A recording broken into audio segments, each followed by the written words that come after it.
Namaskar, hello and welcome to Vision Economics Academy. Today we will be continuing with our series of Mission Cbse, a series specially crafted for the preparation of 2025 Cbse Class 12 Economics. Today we will continue with our Chapter 2. We had already started Chapter 2 in the last episode and we will continue with that today. Now you might have heard about these terms in early classes about final goods and intermediate goods. So let's again revisit it and understand as to what final goods and intermediate goods. It has a lot of importance. Final goods are those goods which are either used for consumption or for investment. So it is the type of good which has completed the production process. The production process is completed and it's either used for final consumption by the household or it is used as an investment by the firms of the producer. Now, you might have come across these words very often in class 10, 9 if you have studied economics, in class 11 if you have studied economics. Of course, you have studied economics in class 11. Okay, so final goods. What are final goods? Goods that are, that has completed the production process. Okay, and used either for consumption or for investment. So goods either used for consumption or investment. Suppose one category is that goods purchased by consumer households, which is meant for final consumption. Suppose a householder consumes a milk for its production. That is a final good. Suppose a producer buys a machine, right? Now that would be an investment, and that would also be a final good because the machinery is a production completed good. Right? So it can be either used for consumption or for reinvestment. Now,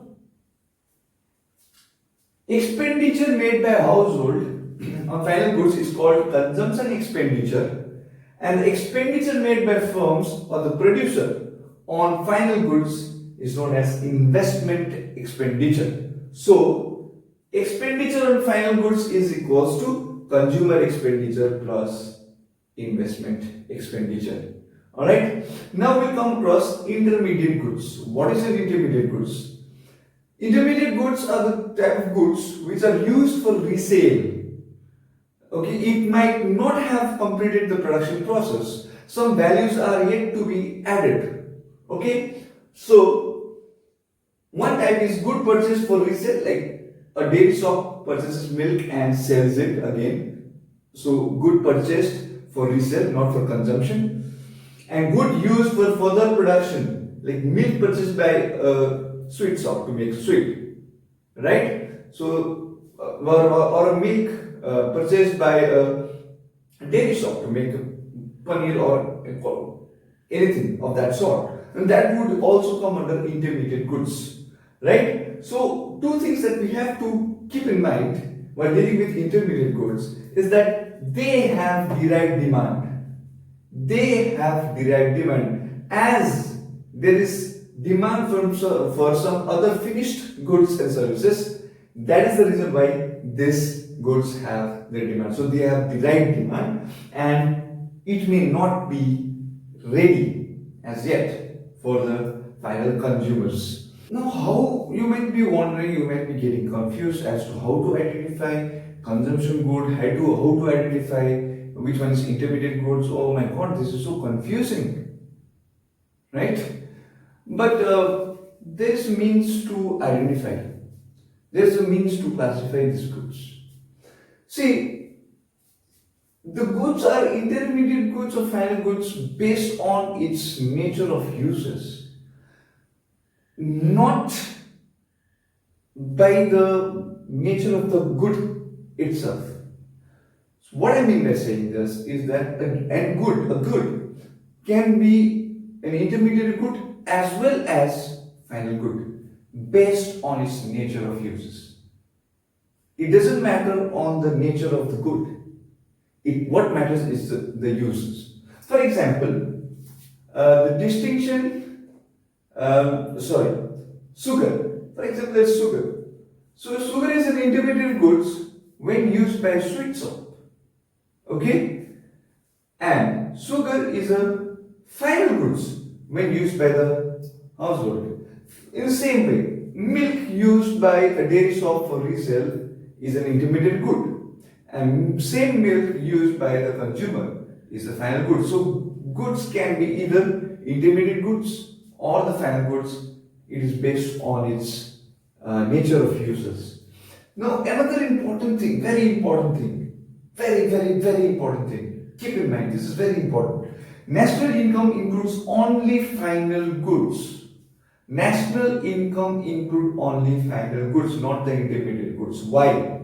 Because there will be problem of double counting.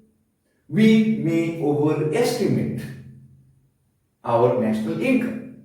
So that's the reason why only the value of final goods are included. Let me give you a short simple example. A farmer produces wheat, sells it in 5 rupees to a factory. Factory converts it into a flour and sells it at 10 rupees to the bakery, and bakery makes bread out of it and sells it at 15 rupees. So only 15 rupees has to be included. If we include everything, there will be double counting. 5 plus 10 plus 15 would be 30, but we will be overestimating if we do that. So only the value added has to be included. Suppose from this, farmers added the value of 5, then it gave the wheat to the factory, it converted it into flour and sold it at 10, so the value added is 5 more, and the baker converted those flour into breads, that is, and sold at 50 rupees, so the value added here is 5 rupees. So 5 plus 5 plus 5 is 15. So that is the reason why we should only take the value of final goods. Otherwise, we will overestimate the national income and all the data would be incorrect. We will be overestimating so it will not serve its purpose, right? That's the reason why only while calculating national income, only final goods, the value of final goods and services are considered. Keep this in mind. Okay, keep this in mind, that only final goods, value of final goods are included, not the value of intermediate goods, because it will lead to double counting. Alright, now we'll further continue with capital goods and consumption goods. So let's see what consumption good and capital goods are. So what's consumer good? See, there's a basic difference. A consumer good is the good that satisfies human wants directly. So it's a bread, a TV, a refrigerator used by a household, so sugar used by the household, etc. These are all the examples, of consumption goods. The clothes that we wear, right? These are all the consumption goods. Now, what is capital goods? These are those final goods which do not satisfy the human wants directly, but it has a derived demand. Suppose machinery. Okay, there's a machine to produce something, right? Let's say there's a demand of flour, right? Or there may be a demand of cloth, right? These machineries are used in making those products. So it is the final goods, but it helps in the production of other goods and services. So it is not directly satisfying the human wants, but it has a derived demand. So some points that we need to remember about capital goods are that it's used for future productive purposes that we already covered. It do not lose its identity in the process of production. Like for example, we use coal, we use such raw materials it cannot be called as capital goods because it gets merged in the process. It changes its identity in the process. It's a single use product. Okay, capital goods are those goods which do not lose their identity, do not get merged in the production process. Now, another one is that these goods needs repairs and replacements, and it has direct demand. We have already discussed that. And capital goods are durable use consumer goods for household. So what does this mean is sometimes if there is a confectionery shops, if they're using refrigerator, the refrigerator which was a consumer good if used by the household would be a capital good now. Okay, if it's used by a shop, if it's used by a confectionery shop. Okay, so capital goods are durable use consumer goods for households. Some of the capital goods are durable use goods for households. Now, there comes a question. All producer goods are not capital goods. All the goods used by the producer are not capital goods. For example, I've already mentioned the coal, right? The diesel, which is used in running the machines, right? These are all single-use products which will going to lose its identity, which is going to merge, and it's a single-use producer goods.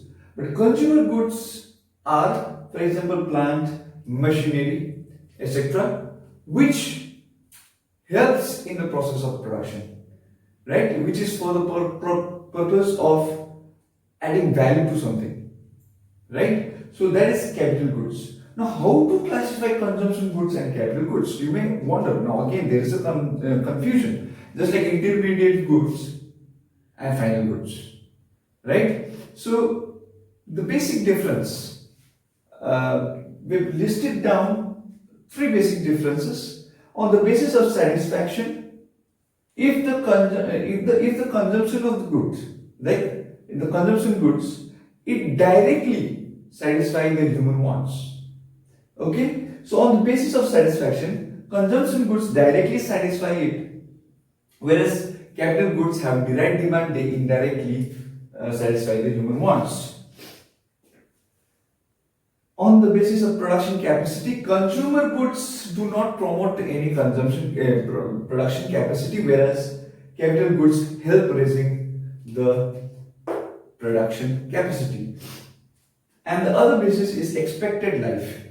Now, consumer goods are usually have low expected life, except there are few like clothes, etc., which will go on for a few years. Except those few durable goods, most of the goods are low in expected life. Life expectancy is low. Now, in capital goods, there usually the life expectancy is more than 1. Alright, so that is the basic difference between consumption and capital goods, and through this basis you can identify as to which one is a consumption good and which one is capital good. Mind you, students, during the board exams there may come question where you will be given a condition or where you will be given a line where you have to identify as to which good is a consumption good, which good is capital good. There will be a question in identification of consumption good and capital good. It may come. Okay, so these are very important concepts which will help you to answer different questions.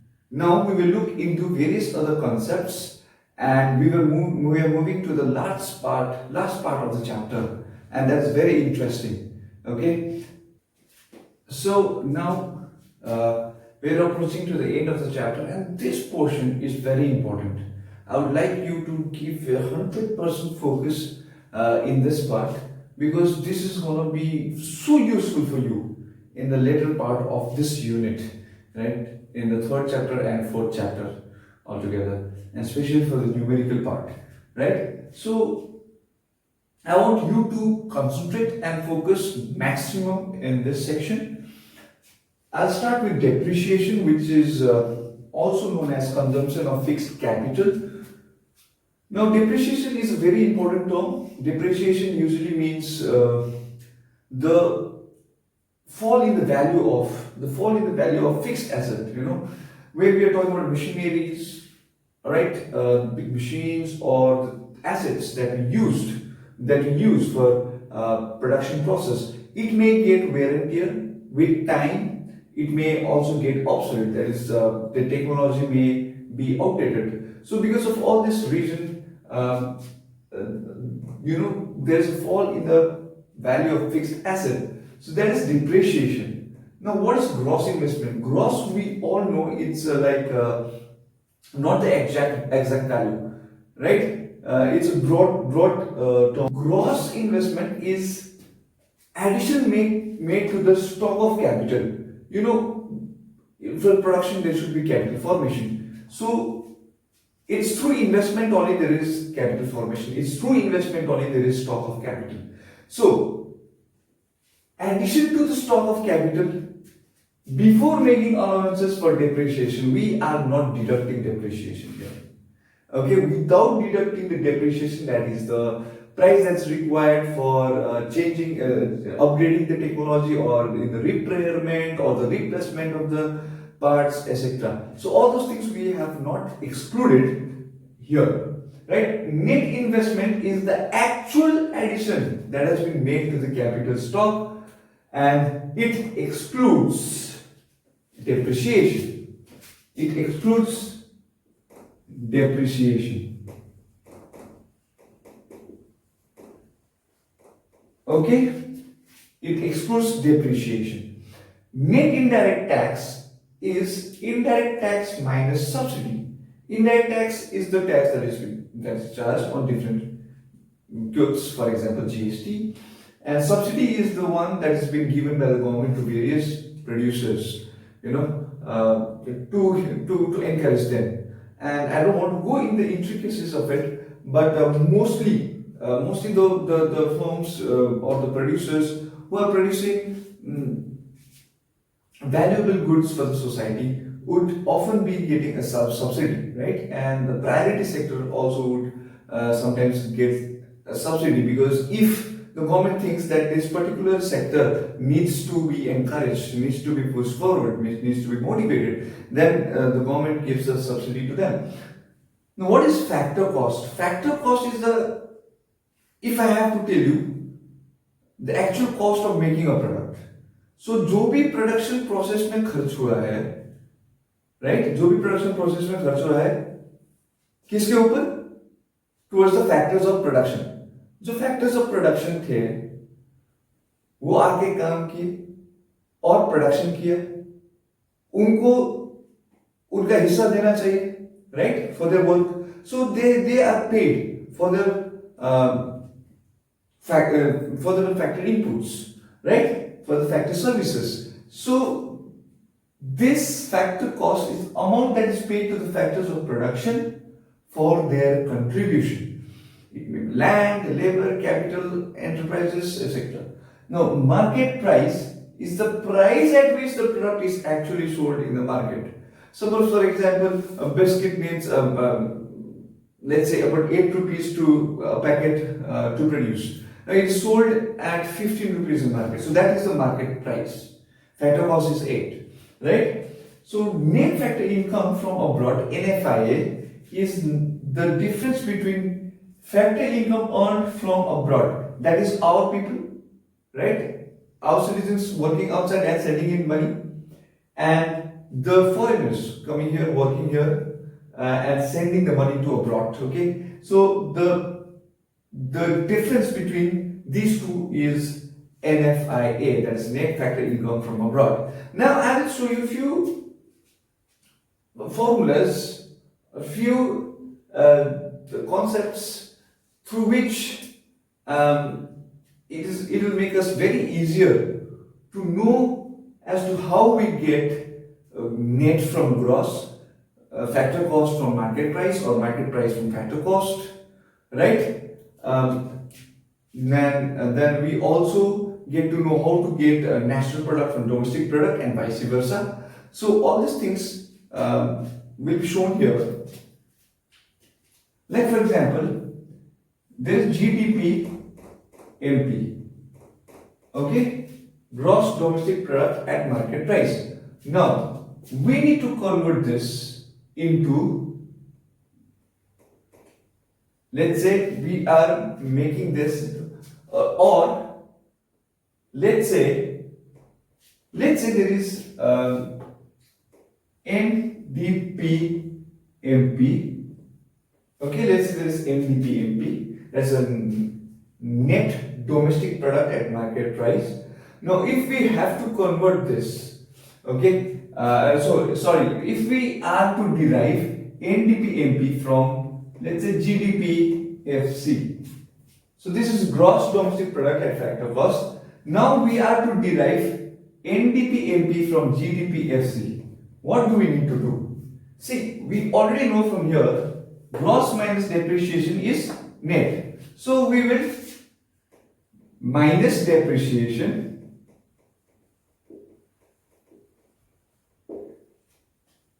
Alright, so gross to net is done. Gross to net is done. Then second is domestic. Domestic, we don't need to transform this. Then from factor cost to market price is, to get market price from factor cost, what do we need to do is add net indirect taxes, which is nothing but indirect tax minus subsidy. Alright, then suppose we have NDPMP and from that we are deriving NNPMP. Okay, now net domestic product at market price to net national product at market price. To change this domestic to national, we just add net factor income from abroad, that is income paid to abroad, income from abroad minus income paid to abroad. Okay, now finally NNPFC, which is also known as national income. Okay, in order to derive national income from, let's say, NDPMP, what do we need to do? First we need to transfer D to N, that is domestic to national. So we add net factor income from abroad, and then we need to convert MP to FC, that is minus net indirect taxes, that is nothing but indirect tax minus subsidy, right? Now for example, from basic, right, let's say there is GDP MP, and from that we need to make it NNPFC. Alright, now what do we need to do? First, to convert domestic to national, we add NFIA, and from MP to FC we deduct net indirect taxes, that is indirect tax minus subsidy, and from gross to net we know we have to deduct depreciation.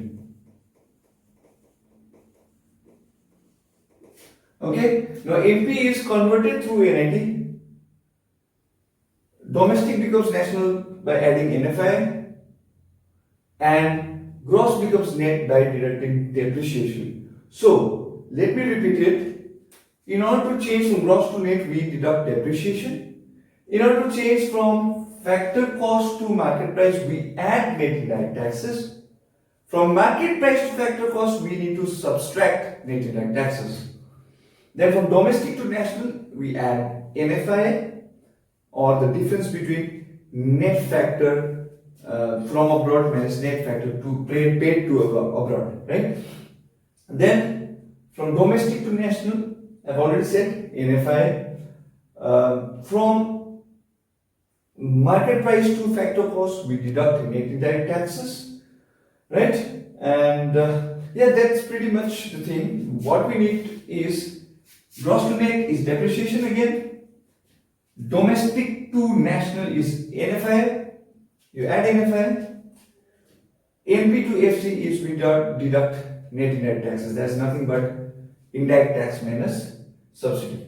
Alright, so we will leave this chapter with this much of information. Then we'll continue the third chapter where we will get to know more about as to what domestic income is, what national income is, what this particular terms, GDP-MP, GDP-FC, NNP-FC, NDP-FC, all this actually means. And we will solve some numericals also, basic numericals, which is very easy, and that we will be doing in the next episode when I start the third chapter of this series, Mission Cbse. Okay, so let us all prepare well, let us gear up, let us get disciplined, let us work hard and achieve our goal. And our target is Cbse exams class 12.